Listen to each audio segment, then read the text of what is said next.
प्रणाम सबके। कैसन बनी आप लोग? जुड़िए आप लोग फटाफट, जितने हमारे भाई लोग हैं हमारे इंस्टाग्राम पे से। तो हमारे हिट मशीन, हमारे ट्रेंडिंग स्टार बंटी बंटी भैया का लिखत रहा चाहत रहा 10 मिनट दिवाही का है जे बैठल बा दिवा दे ठंडा जीव।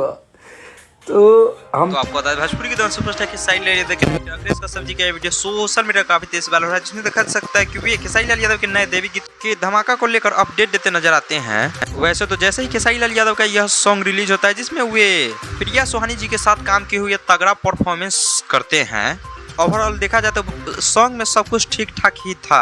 खेसारी भैया के फैंस भी इस सॉन्ग को बहुत ज़्यादा सपोर्ट करते हैं। वैसे तो इस सॉन्ग पे अभी लगभग 3 लाख के आसपास व्यूज़ आ चुका है, जो कि देवी गीत के नज़रिए से काफ़ी ठीक व्यूज़ है।